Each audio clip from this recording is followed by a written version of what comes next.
Today, I am really excited to introduce you to our speaker, Carl Pearson. Carl is an expert in applying UX research for nimble and effective product development.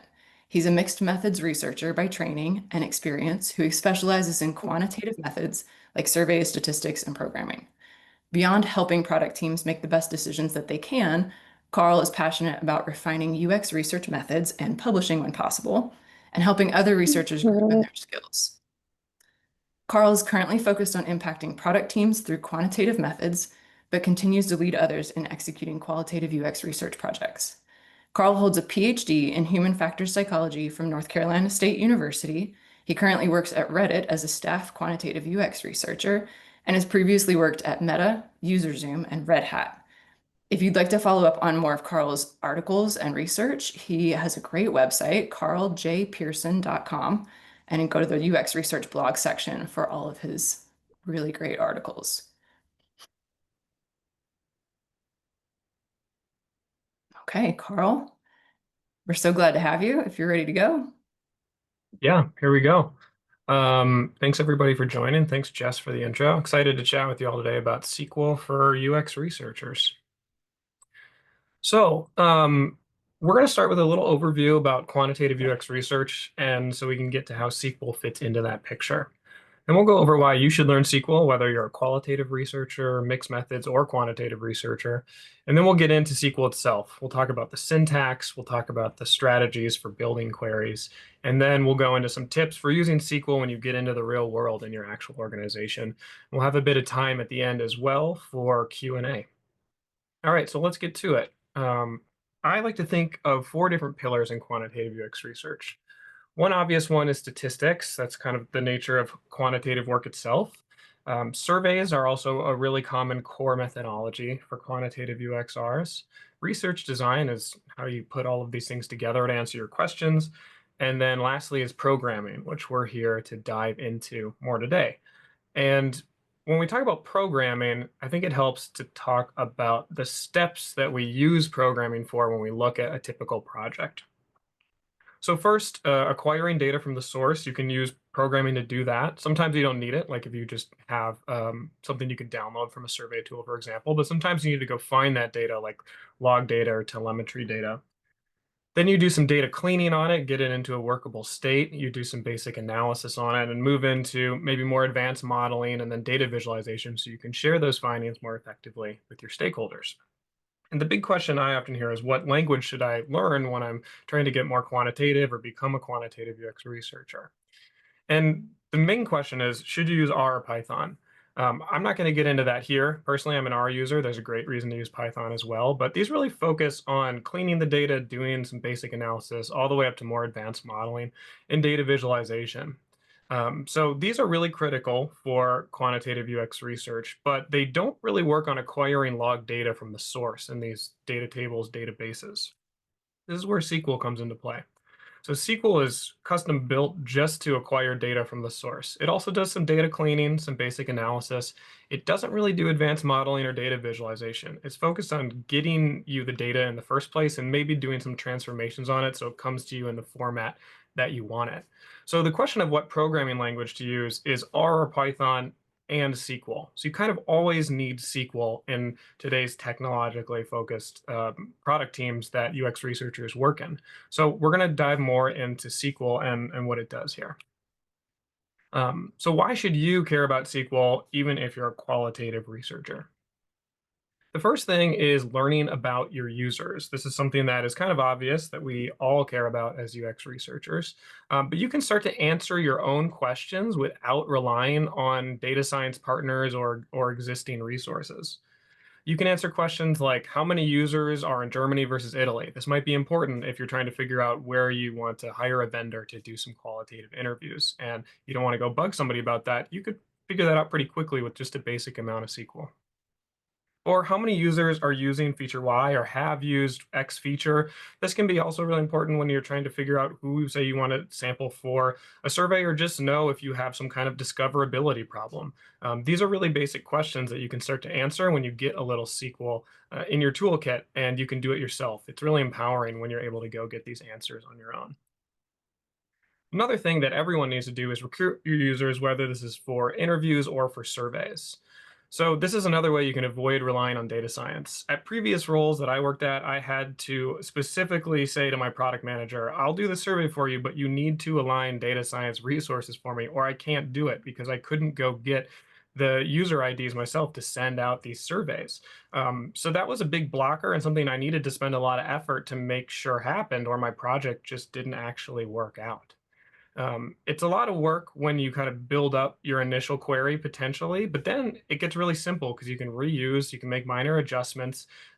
With code, there is a big initial curve, but it's reusable. So it's an initial investment, but then you're able to make use of things you've already built and you can use them over and over again. So it can make this process really streamlined and programmatic.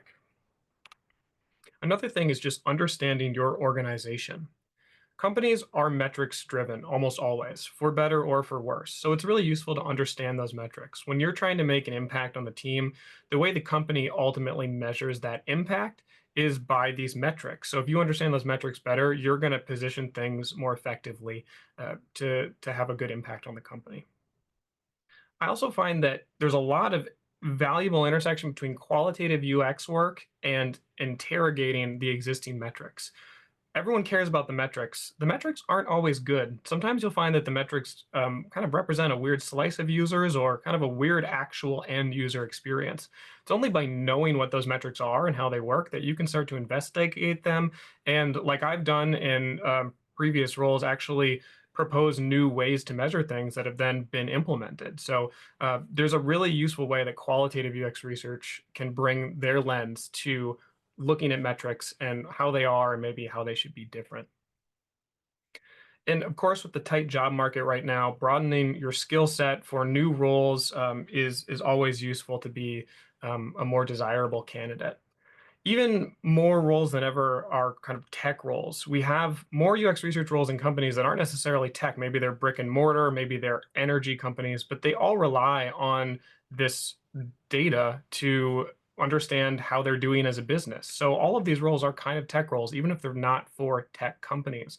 So this is just the lifeblood of organizations now. It kind of all goes through tables that are queried using SQL. So any company you go to, almost any company you go to, is going to use SQL to figure out what is going on with their users, with their revenue, etc.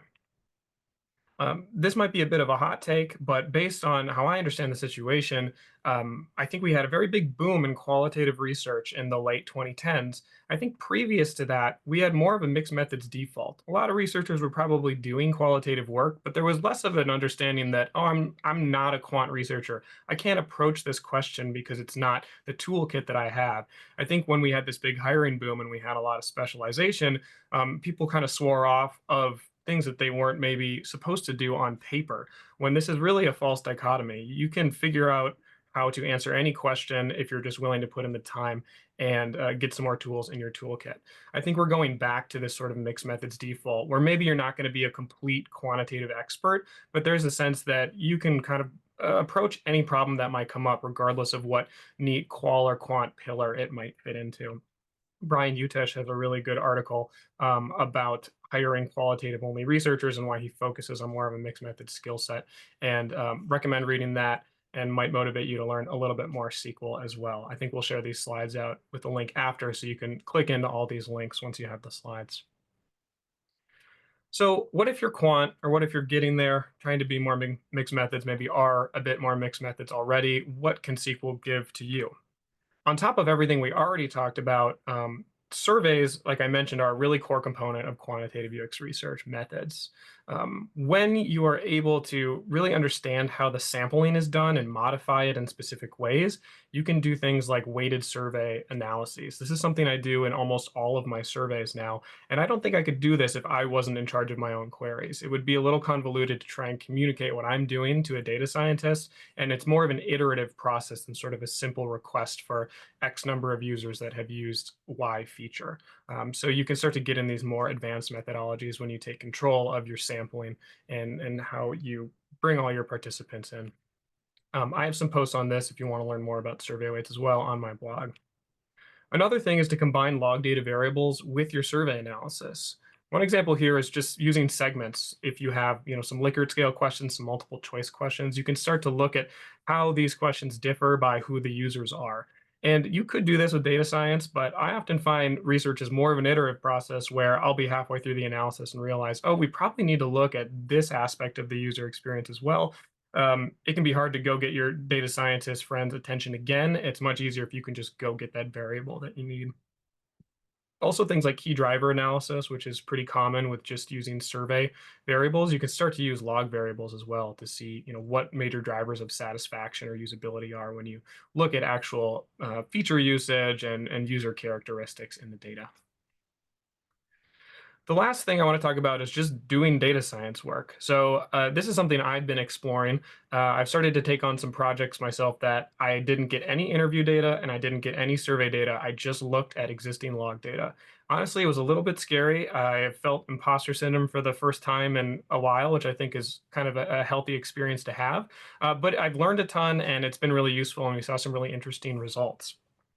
So in some companies, the quant UXR title is essentially a data scientist, like at Google. Most places, it's more of a survey specialist, but the idea that you have some familiarity with this log data and how to get it is becoming more and more expected. But you can just start to do the work that is of a data scientist. Again, these lines are starting to get blurry. We're just here to find answers however we find them that moves our work forward, that helps our team understand what they need to know. So this is something I've started to explore personally as I've gotten more into that advanced stage of SQL, and it's been really exciting, and it's fun to just have all the data there and not need to recruit anybody. I wouldn't say it's easier, but the difficulty is sort of different, and that can be refreshing. All right, so we've talked a lot about why you should learn SQL. Let's get more into the details of what exactly SQL is, and we'll start to talk about a little bit of code. So SQL stands for Structured Query Language. It's a really specific language that gets data from a database. It doesn't make apps, it doesn't make visualizations, it just asks for data in a certain format and gets it back. So you have a database, it's filled up with many, oftentimes hundreds of different tables, and you write a query, and that essentially requests to this database that you go get some specific variables from some tables. Maybe you transform them or filter them in some way, and if you did it correctly, you get all of that data back. And that is essentially what SQL is. You're just asking for data in a certain format and getting it back. This is why in the Venn diagram, it doesn't really get into the more advanced analyses or data visualization. It's really just about getting that initial data that you need to do more advanced analysis. Or if you don't need to do advanced analysis, you might be able to just fully answer your question within SQL as well. So we're going to go over some syntax now, and we're going to go beginner, intermediate, and we're going to get a little bit into advanced as well. If you have never coded before, you're probably going to be along for the ride for the first few slides. It might get a little overwhelming towards the very end. If you already know some SQL, this might be a little slow at the beginning. By the end, it might start to get your gears turning more about how you can use these things. So I'm striking a bit of a balance here, and I just want to say that up front. The goal is also not that if you don't know any SQL, you'll walk away from this and start writing perfect queries. You'll probably still have to do a tutorial, but what I want to highlight are just the basic skeleton so you can kind of feel more comfortable going into that, and then also highlight some of the key functions that are really useful for me as a UX researcher, because there are a lot of tutorials out there and they're not generally focused on user experience research. So they might focus more on other functions that I almost never use. So we're going to go through some more typical use cases that we see in UX research.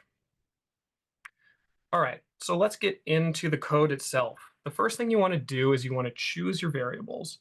And this is how every query starts, essentially, is with a select command. You're telling the database that you want to get a variable, and then you choose the variable that you want to select. And in this case, we're going to have user IDs. Say we want to get a list of user IDs. Now, an important thing to notice here is that there's a difference between a command like select and a variable. You can think of a variable like a column in a spreadsheet. So commands are not case sensitive. You could have select be all lowercase or all uppercase, or you could have it be mixed case. but it's mostly done in all caps just for convention so you can more easily tell things apart. And then the variables are case sensitive. So if you accidentally had your E and user ID capitalized, you wouldn't get the right data back, or it would throw some kind of error. So that's important to note, that every character needs to be a certain way with variables. Commands are not case sensitive though. So next, you want this column of user ID, and you want to get it from a certain table. And from is the next command that we need to indicate where we want to get this user ID column from. What table are we looking for? So you write from, and then you go write the table name. So this is the most basic skeleton of every single SQL query. You're telling the database that you want to select a certain variable, and then you're saying, I want to get it from this specific table. And there's a lot of ways you can start to filter and get more advanced, but this is the essential piece of every single SQL query. So the other thing that's important to note is that the order of commands matters. So you have to say select, then the variable, then from. In English, you could say, I want this column from this table, or you could say, I want from this table, I want to get this column. You have to do everything in the exact same order for the commands in SQL. I have a link here to a resource that shows all of the different commands you can have and what order they fall into. But I'm not going to go into that level of detail, just to keep it more simple for now. But it's important to remember that they always kind of follow the same order for the commands that you're using. So let's talk about one thing that is a helpful command that I use a lot of times, and this is to subset the data. This is the where command. So everything with bold, we're kind of adding in new. So say we want a list of user IDs and we speak English, and we only want people from the US that maybe speak English. So we're going to start by just narrowing in on the country of the US. We could maybe add in a language column later. But for now, let's say we just want user IDs from the country that is the US. So we have our basic skeleton up here, and the where is kind of like the filtering command. So we're going to start to narrow down where there is another column in this table right here that is called country, and that needs to equal US. So we'll only get user IDs where the country of that user is equal to the US. And again, because this is a programming language, every like capitalization in certain places, every piece of punctuation counts. So we're putting quotes around the US here. This indicates that it's a value and it's not a variable. So a value is like a single row in a column. It's like a cell in a spreadsheet. It's not a variable, which is like the entire column. So we have to put that quote there so SQL knows this is just a value that you might find in this entire column. I'm not going to get too into this for now, but I want to mention it because you'll see this in tutorials that there are different data types. We need to have these quotes around string variables, and a string is a fancy programming term for saying like a word. A word could have numbers, it could have letters in it, but it's just alphanumeric characters. It's not something that is a number, like you could have an integer, which is just a whole number, a 1, 2, or a 3, or a Boolean, which we're, again, not going to get into that, just fancy programming language for true or false. So you need these quotes here if you have a string, which is something we work with a lot. A lot of user IDs have alphanumeric characters or user names, or things like user segments for like new or old user. Those will often just be strings. So we work with strings a lot, and you'll need to put in quotes if you want to reference a specific string value. So this where command is something I use quite a bit when you want to filter down the rows that you're going to get back from whatever table you're looking at. Another thing is arranging data or sorting data. So we've added in a new variable up here. Say we want to understand just some of the first users and when they registered for our app. So the very first users our app ever had. So we're also going to look at this registration date column. And we don't want it to come back in any order. We just want to see those very, very early users and when they started to sign up for the app. So we're going to have this registration date column that we are selecting for. And then so we can arrange it or sort it, we're going to use this order by function down below. And this tells the database to give it back to us in a specific order. And this will be from low to high by default. So we'll have those earliest dates first, and at the very end of the table will be the latest users that have just signed up. And this can also be useful when you're trying to get a sense of when a table starts, or when any kind of action started And I end up using order by a good amount as well in my queries. So we've talked a little bit before this slide about filtering, and now we talked about sorting. And I think those are some of the most basic functions that I use when I'm making SQL queries. So that's going to be kind of it for the more basic SQL that we go through. Next, we'll get into some more intermediate SQL. So before, if we were taking, a nice mountain hike, we're doing a little bit of climbing now. This is going to feel a little bit more intense, especially if you've never done any code. If you've, tooled around with some SQL before, this might feel a little bit more familiar. But just hang in there, and we're gonna bring this all together for everybody at the end. So let's get into some more intermediate SQL. One thing that I use a lot is trying to get random orders of data. Before we go into the code itself, this is important because when we're sampling for interviews, when we're sampling for surveys, we often want to get just a random set of users. You don't always know how a table is sorted. It might be sorted by the user's first name. So you don't only want to get user interviews from people whose names start with A, or survey people where their registration date is the earliest date, if that's already what it's sorted by. So you want to make sure you can get random data back. And that is a really, really important thing for this concept of research design that we care about, making sure that we're getting a random representative set of our users. So this is something that is maybe not as common in like a tutorial that you'll see online, but is something that I started using very early on because it's just relevant for what we're doing in the field of UX research. So the things that we've added here is this, not the order by command. We saw that before. That's where this is how we sort the data. But it has this rand after it with the parentheses. So the rand with the parentheses, let's break down what this is. This is a function, and it assigns a random number to each row. And we're going to keep talking about this for a second because we're introducing a couple concepts at once. So I want to slow down and make sure we really cover this in detail. This has parentheses because it's a function. And what a function does is it produces a new or a modified value. In this case, it's producing something brand new. It's not modifying anything. It's just saying, hey, here's a totally random number, and it assigns a totally random number to each row. This is useful for us because we want to order by a totally random order. So if every row gets a really random number, then we're going to get a really random table back. So we have this order by, which we've seen, that sorts it, and it is referencing this function over here that has these parentheses, just spitting out a random number. So we're going to get a totally random order of the entire table. And say we're doing some interviews and we don't want to send out invites to every single user we've ever had, we bring in this limit command at the end. And this only returns the first 100 rows. You could swap out the number 100 for any other number you might want. Like in some cases, I'll limit my query by just 10 rows because it's a brand new table to me and I just want to poke around and say, hey, what's in here? So I don't have to pull down too much data, but I can kind of get a snapshot of what it is. So I use limit a lot, but it's really useful in our case because we normally have a set number of people that we want to reach out to when we're trying to invite people to take our survey or sign up for interviews, etc. So we're kind of combining a couple different things here, which is why I think we've moved into intermediate territory. We already looked at the order by sorting function, but now we're adding in this new function called rand, which gives us this random number, and we're making sure we just get 100 of these random rows. We don't want every single row.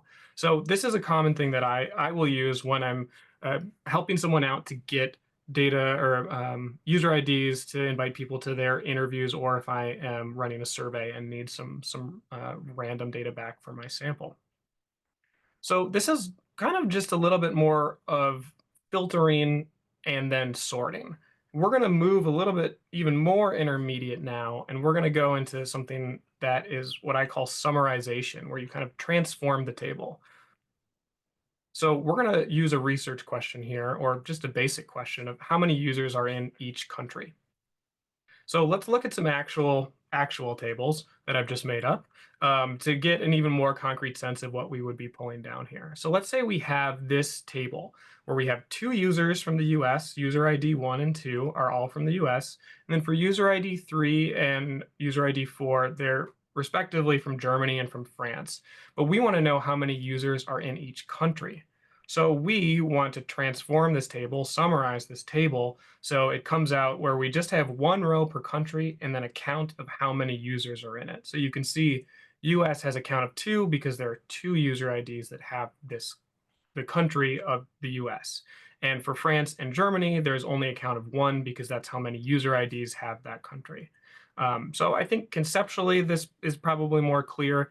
We're going to talk about how we go from kind of this concept in our minds to putting this into some code. And this is more intermediate, but is probably when SQL starts to get really useful and you can start to answer more of your own questions. So we'll put that table off to the side for reference so we know kind of what we're working towards. And we're going to start with that basic skeleton again. We have select, and then, okay, I've just thrown multiple new things at once. So we're going to slow down here. It's not quite as complicated as it looks. So the first thing is we have the user ID variable that we want to query. We want to tell the database that we want to count this. So we don't just want a list of the user IDs, we actually want a count of those user IDs. And this is a little bit more complex, but on the right side where it says as my count, this is actually quite simple. It just renames whatever is before it. So you could rename just a static variable. You can rename something more advanced like this, where we're counting another variable.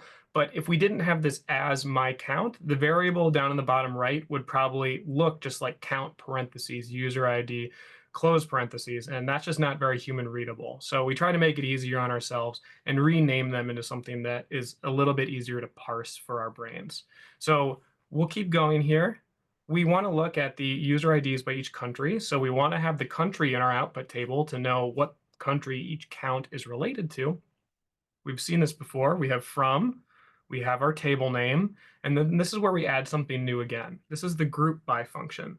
So we looked up top that we want to count the user IDs, but we don't just want to count every single user ID in a single number. We want to count them by something. So what are we grouping them by? We group them by country. So we have this group by function that tells the count up top what we want to split up the counts by. So we have to put country down at the bottom to tell them what we want this to be grouped by, but we also have country up top because everything between the select and the from function is what will be in your final table. So you can't leave out country because you need to know what your counts are grouped by. So this is a bit more advanced, but something that I use a lot. And we'll just hammer this in one more time because I know if you're brand new to SQL, this might be a little bit hard to parse. So count is this function that chooses what we want to count. We want to count users. We use as to rename the variable to something that's a little more readable. And then we use the group by statement to indicate what we want to summarize by or count by in our case. So these are the primary pieces you need to start to count things by different groups. And for the sake of time, we won't get too deep into it here, but this actually extends. So if you wanted to say sum a bunch of numbers, like instead of user IDs, you had the number of orders, you could start to add those together. Or say you had temperatures, you could average the temperatures across days by country. So this extends to a lot of other functions. I most often use count when I'm doing SQL queries, which is why I chose it here. So if you do like an online tutorial, they might have something else with the group by function, but count is the one that I use most often and has the most value for me. So we're going to look at one other intermediate function here, and this is connecting tables together. Most of the time, tables don't have all the data that you need all in one place for intermediate queries. Like I said, there are hundreds, sometimes thousands of tables in a database. And good tables often just are focused in on one thing, like one kind of segmentation for users, or just order information, not order information and support request information and product usage information. So they'll really have a specific purpose. But when we're trying to answer questions about the users and the organization, we are looking for something a little bit more complex than that. So we need to connect these tables together so we can get the data all in one place. So let's look at some more hypothetical data here. Let's say we have this table that has user IDs and the country the user is from. And then let's say our users are placing orders. So we have the order ID for the user, but these are in two separate tables. We want to bring these together with a function I'm going to talk about. So we just get a big table here at the bottom. If you use Excel or Google Sheets, this is like a V lookup. If that rings a bell. So this is how we do it in SQL to join these tables together. So again, we'll kind of put this off to the side as just a reference here. All right, to get into the specific querying that we need to do, it starts where it always does. We select the variables that we want, and okay, like last time, we're hit with something new right off of the bat. So if you look over on the tables on the right, you have the table on the top that has user ID column and the table in the middle that also has a user ID column. When you look at the joined table at the bottom, there's only one user ID column. This makes sense to us as humans because we're like, oh, that's the same column. Why would you repeat it twice? When you're working with SQL, you're working with a machine. So you need to be very, very explicit about what you're doing. It's not going to know if you want the user ID column from the first table or the second table because it needs that to be very explicit. So what we're doing here is we're saying for this last table, when we join them up, where should the user ID column come from? So if you have overlapping names, you can specify which table it should come from by putting the table name, then a period, and then the variable that you want to select. So that's just saying which table should you get that variable from. Now we have the other tables or the variables we're interested in. We have country and we have order ID. These are the things that we want to have in our final table together that we want to look at all in one table. Then we have from, and we have our first table name. So this is for the country table. We'll just say table name is for the country table. This first table, the table name that we're calling the country table, and then we want to join this up with our second table, which is the order table. This is where this left join command comes in. You have the table name 2 is what we'll call it for this. This is our order table. So we have a couple pieces in here. Left join is saying, I want to take this table name and join it up with table name 2. But the on specifies what we should join it up by. So we have this next piece here, which looks like a lot of code, but is actually very similar to what we did at the top. We're just saying which specific user ID variable we want. So we want, for the first table, user ID variable, we want to join it by the second table user ID variable. And this is pretty obvious because they're named the same thing. So it looks pretty clear here. But we have the join function that says we want table 1 to be joined to table 2. And then we have the on function. And after that, we say, this is how we want to join these tables together. If you don't say that, because you need to be very explicit, it won't know what you want to join the tables by. So you have to tell it exactly what is the variable that you have in common here, and how do you want to bring them together. So we've just looked at quite a bit here, and let's review so we can lock this in. If tables have overlapping names in this select area up top, we need to specify the variable that we want to query. So we have this format where we have the table name and then the variable name, so we can say which table we want to get the variable from. The join command needs on to show what variables we want to join it by. It won't just know intuitively how you want to join these tables together. You have to say, these are the two variables that overlap, and we want to connect them by these two variables. Again, for the sake of simplicity, I won't get into it, but there are a lot of different kinds of joins. Left join intuitively has a right join, and then there's full and inner, and I think there's even a couple other joins depending on what dialect of SQL you're using. I most often use the left join. And what this says in human terms is I want my original table X plus all of the rows in table Y that match my chosen variable.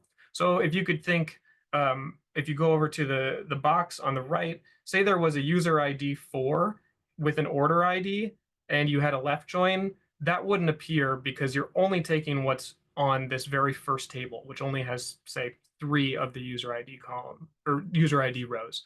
So it just starts with that first table you have and connects anything that matches, but it won't have any leftover stuff from the additional table you're matching on it. So we won't get too far into that, but I use left join the most. There are other kinds of joins, so you will see that a little bit more generically, or these other extensions if you do some tutorials on SQL after this. All right, so if you know a bit of SQL, this is probably like easy mode. If you've never coded before, you're probably already overwhelmed. I'm trying to strike the balance for everybody here. We're going to get into some more advanced SQL, And we're actually going to take a little bit of a break from syntax for a second. So hopefully, if you're feeling overwhelmed, this will give you a little bit of a respite. We're only going to look at one more piece of code after this. So we're almost done with the coding portion as well. So advanced SQL is a little bit of code and it's a lot of other stuff that isn't code. So you have the code, of course, things like partition by, which is like a window function, things like array and struct, which I won't get into because I don't even use those. Data science uses them. I might use them down the road, but I've done some pretty advanced querying and I haven't used that yet. So advanced code is certainly part of it. But the bigger thing that starts to come into play are things like efficiency of code. You can write queries in very different ways, and they can be much more or less efficient. If you're working with tables that have millions or billions of rows, that means waiting 3 minutes for your query or waiting 20 minutes. And if you're trying to iterate and make this query piece by piece, can add a lot of time if you're waiting 20 minutes for the query to run every time. I don't do much with data storage. This is more in the DS or data engineer realm even, but you can store things more and less efficiency. So that's a little bit less about just knowing code, but getting better at how you form it together and use those pieces in an interconnected way. Last, finding the answers to good questions is really important. This is something you all already do as researchers. It's about finding the context for what you're hoping to learn and then being tenacious enough to go get that answer. And this is something that I want to talk about and I think is really important to work on and is not something that you will find in any of the tutorials that you look at online. So I want to talk about my mental model for building queries, and we'll walk through a couple kind of plain language examples, and then we'll do one last piece of code here to wrap it all up. So structuring your query. First, you need to identify what are you trying to learn here, whether it's a research question or maybe just a question if it's not even a research project. So let's make up a question here. How often do my new versus tenured users complete an order form? We want to see if this order form is maybe harder to use for new versus more like older users. So that's the research question. You got to know what you're aiming for. Then you kind of want to start high up. Identify what you would need in a table format to do that analysis. So if you wanted to answer this question, picture in your head, what variables would I need? What kind of information would I need in those variables to answer this question? And for this, let's say we would need a table that has for each user the percent that they complete this form and what their user type is. So 3 columns: user ID, user type, percentage that they complete the form. So you start with kind of what your end product is. And then this can be a little bit more iterative. I tend to work backwards. You could work forwards, really depends on how you want to do it. But you think about all the pieces that need to go into this for you to get your final answer. So the first thing we would need is that percentage of form completion. So we need 2 columns. We need a user ID and the percent that they complete the form. This table might exist at your company and might not exist either. You might need to make this table. Say what you have is a big table and you have 2 columns. You have the user ID and then you have if they completed the form on a specific try or not. But it's just a bunch of ones and zeros. It's not that percentage form. So what you could do is something we've just talked about is you'd group by the user ID and you would average all of those ones and zeros with the group by function to get this higher up table, which is the percentage of form completion by each user. And that'll get you most of the way there, but you still need the user type. So you find a user segmentation table that has the user ID and the user segmentation, and then you join those together, which is something we just talked about previously, bringing these 2 tables together. So these are all the individual pieces you need to answer your question. So this is something that I do whenever I figure out a question that I need to answer. I say, okay, this is my research question. What is my kind of final table product going to look like? And then how do I get there? And just to help this sink in, let's do one more kind of real-ish example and work through it with some code after we're done to show how we might do this. Okay, let's start again identifying the research question. Do users with more orders have more support requests? We think that, this might be the case, but also what if people that order a lot are really good at it, so they don't need more support requests? We want to figure this out for some reason. We might actually just do this correlation in Google Sheets. We might not actually do this final analysis in even R Python, but we do it in Google Sheets and we don't do it in SQL. But we need a table to put into Google Sheets so we can do this correlation analysis. So we identify the final table that we need to do this.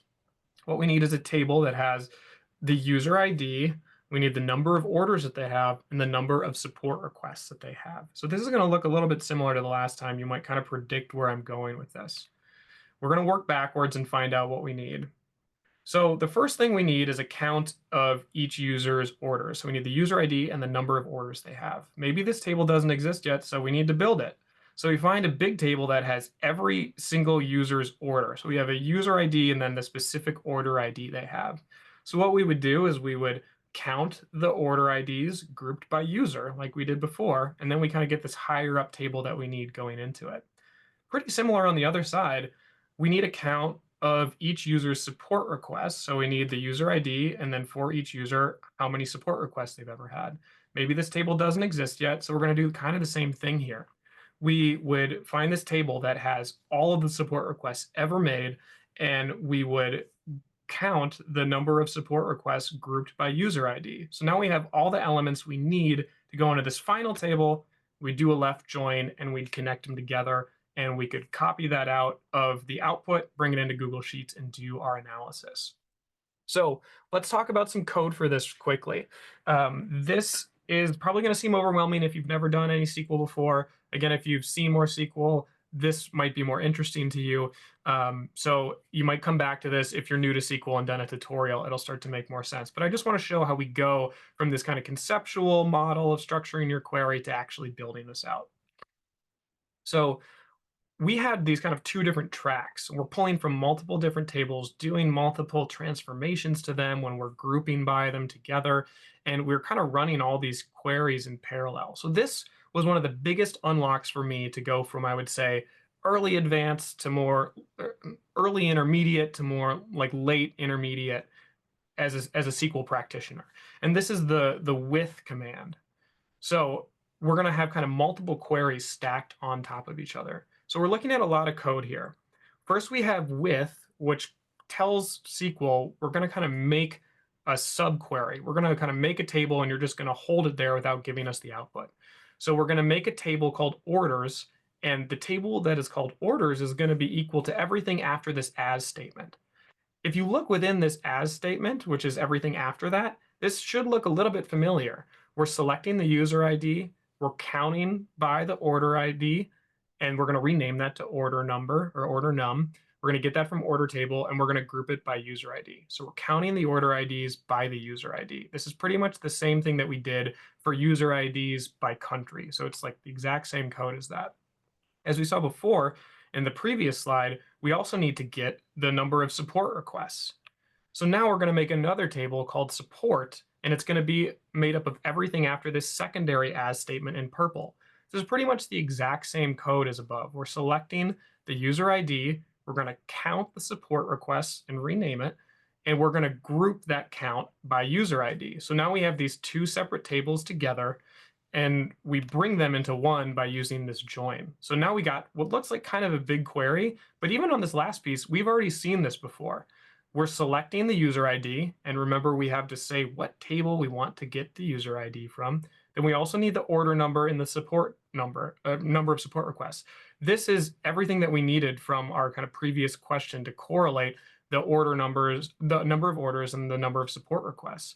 And then we have the left join command, and we tell it what we want to join it by, which is that user ID variable from each of the different tables. So this is a big query. Again, might be a little overwhelming if you're brand new to SQL, but this is a big unlock to get to that later intermediate, early advanced stage. So I did want to show an example of it here because you can kind of stack multiple ideas together, transform lots of things at once, and bring them together into kind of a final table to answer your question.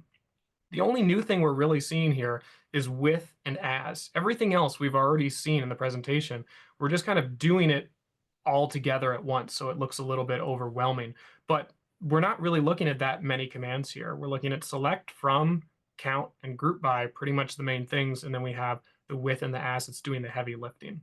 You could also, for each of these individual tables, make them, save them, and then manually reference them later. But this with and as just streamlines things a lot, and I think is helpful to think about, how you get to that final product in one fell swoop. So this is the last code we're going to look at. This is more advanced, so if this seems overwhelming, you're not going to start here. I just wanted to show kind of one big unlock for me to get to more advanced SQL work that I'm doing now. So that is done for all the code. We're not going to lay any more code on this presentation, so we're just going to be back in the realm of words and kind of how you fit all these pieces together in real life. So I've been making up data this whole time, which is the best way to get data if you can do it, because it's easy and you get exactly what you need every time. That's not how it works in the real world. You have to figure out where the data are that you need, and you have to hope that they exist or make them and kind of create them if they don't exist. Like we were talking about before, sometimes your data is already aggregated. Maybe there's already a table that says this is the number of orders every user has, but maybe you have to make it. It's unaggregated. You just have all of the individual order IDs for all of the users. So you kind of have to use that count and group by function to get there yourself. This is part of that process, seeing how organized the data is already. Is it in a state that you can use? This feels like 80% of the effort for me. The progress isn't clear. You don't know exactly how close you are to finding the data you need. When you build out that kind of mental structure of a query, then you kind of know how many pieces are left to build. But when finding your data, it's just like a bunch of boxes you're digging through that some are labeled, some are mislabeled, some are not labeled at all. And you have to figure out where you're trying to get the thing that you need. So it's a little bit like finding a needle in a haystack. And I say that not to say you shouldn't try, but I would get discouraged because I'd have a great idea for a query, and then I would realize how much effort it took to get the data for that query. So when you have a great idea for a query, you should do it, but just go into it knowing that's just a little bit of the work. A lot of it is figuring out where all the data is. So putting this all together, structuring that query, then finding the data, this is more of an iterative process. You start with your research question, you structure your query, then you find the data for that query that exists and is accessible to you. Sometimes it won't be accessible, sometimes it'll be accessible in a different format. You might need to iterate and you'll have to restructure like how you want to build your query out. So it's not a linear process. There's a little bit of trying out the query, finding what data is there, and kind of rewriting how you might need to do the query. Once you get to a workable place, then you can take that data, answer your question, analyze it in another language or in something like Excel or Google Sheets. But this is broadly how I approach it. It's not just write the code. There's all these other steps around it that make your SQL projects successful. So last section here is SQL in the wild. And in the wild, I mean in whatever organization you might be working in. Especially in tutorials, the data is very neat and it's very clear where the data are and the tools are all right there. And this is not the case out in the real world. So the first thing you need to do is find the tools that you need. Getting access can be really easy. It can also be challenging. I've had places where I was just handed the keys to the kingdom and I could look at any data I wanted to. I've had places I've worked where I was essentially never able to get access to it. And that's the reality. And sometimes you can kind of make the case to your leadership that this has a really big value and it's an unlock, and it's not glamorous work, it's more operational work, but there's a lot of good that can come from it if you're able to overcome that boundary. But I've also been unable to get past that at certain organizations that didn't have the maturity for it. So be realistic, but try to go for it if you can, because it can be really useful. And sometimes the permission is right there. You just need to ask for it. So it can be a whole range. There's also different dialects of SQL. The core functions are almost always the same, but more advanced functions might have some kind of unique wording. So it's not something to be worried about, but it's something to, when you're looking up a specific command, make sure you're looking in the right dialect of SQL that your organization's using. And then learning how the data fits together. This is every organization has their data structured in kind of their own way based on hundreds of human decisions, and you need to figure out how all of those come together. One really common one you might run into is something called a partitioned table. If you had a table of user IDs, say just in your spreadsheet, and you got a new user, you'd probably just add that user to a new row at the bottom. A partition table generates a new table every day. So if new users sign up in a given day, the SQL table that's partitioned will just recreate the entire table from the day before with that new row. So you essentially have double the data because you have all of the old data from the day before and you just have a column that says what partition it's from. This really confused me at first because I'd try and pull down data. I'd have tons of duplicate data. The table would be huge. I didn't know what was going on. This is really common in enterprise context, so watch out for partition tables, and you just need to filter by essentially whatever day it is so you get the most up-to-date data. Sometimes your company is big enough that you can't just join tables together directly. They might be in totally different warehouses, and you might have to kind of ship one table to the other one and then join it. This really depends on the size of your company, but it's something to watch out for too. All of these things come together to just say you can learn SQL syntax, and then you have to learn SQL in your organization. And you're often doing those at the same time. And it's important to think about, okay, is this a SQL problem, or is this just like a unique thing about the way my company has organized their own data? It's kind of hard to learn SQL for the first time because you learn both of these at the same time. Then if you switch companies, you'll realize, oh, this was just pure SQL and this other stuff was just things my company did. And I kind of need to relearn on this new company how they do things differently, like what their data warehouses are. So this is why it's really important to um, do what we talk about next, which is making friends with data science to find your data. They are the people that are most familiar with it. Maybe they're also called data engineers. They know where everything is and they work in it all the time. So befriend them, learn from them, read their queries, see what tables they use, what variables they use. And if you know a little bit of syntax, you can start to ask the right questions to them to make sense of it. They also know where to ask for help. So go to those same places if you can and ask for help. Ask the dumb questions. I'm sure other people won't think they're dumb. I ask questions that I feel silly about all the time, but it's how I get my answers. You got to be willing to put yourself out there and just see what you can find out if you get stuck and you've already tried on your own. Then keep notes of your work too. It's all code, so it's hard to have it, memorized in a human way. So remember, write down what table you used and what variables it had that were helpful to you, because you will forget if you drop it for 2 months and come back and try to pick it back up again.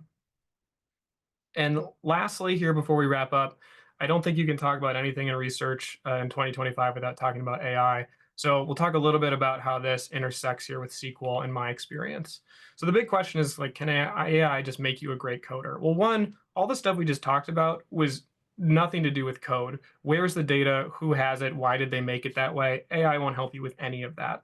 The code itself, though, it's really bad at going from 0 to 100%, but it's really good at going from 80 to 100%. So if you have your query most of the way there, it can help you maybe get that last function that's kind of confusing or challenging for you and structure it in the right way. But if you just try and come up with a really basic question and kind of no sense of the structure of how it needs to look, it's not going to do a good job. It can also turn pseudocode into real code. So if you do have a sense of the structure and you write it out very clearly, like I want these variables from this table to be counted and grouped by this other variable, it'll do a pretty good job with that if you're able to kind of give it the structure you want in plain language. Ultimately, the more that you can put into the LLM, the better the output is going to be.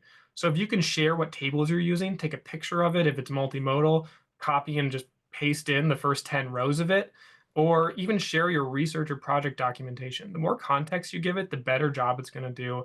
If you just try and give it the bare minimum, you're going to get the bare minimum back. So if you take time to set up your queries, you're going to get a lot better results from it. So AI and LLMs have been really useful to me, but you need to know exactly where they shine. And you have to know a bit more about SQL before it'll really take you to that more intermediate or advanced level. So wrapping up here, some of the things I want to highlight is that SQL is really useful for helping you move faster, not relying on data science, getting answers to your own questions directly, or empowering your existing methods like surveys to use log variables or weighting your data, whatever it might be. Focus on the basics of the syntax. Do a tutorial for maybe a few hours, and then as soon as you can, go into that applied work, because I assure you how it works in your company will be a bit different than it works in your tutorial. You need to get the basic syntax down, but a lot of it is just kind of trial and error. Come up with like a research question that you care about, and then work on that specific project. You can't learn all of SQL at once because it's so big, so just focus on learning the thing you want to learn, and you're going to pick up a lot in that process. And then last, be ready to spend lots of time setting up your coding environment and finding where the right data exists. This is the less fun part of it. Coding becomes the more fun part of it, but this is really important and is kind of the elbow grease you put in to answering the questions that you have and having SQL get you there. So thanks everybody for following along here. You can click on these links once we share the slide deck out. I have a few posts about SQL. There's a LinkedIn post that has all the SQL courses I could recommend, so I'm not going to steal them from most, and you can just go check out his post. And yeah, we can jump into the Q&A for a little bit here. So I'll stop sharing my screen now. Awesome. Thank you, Carl.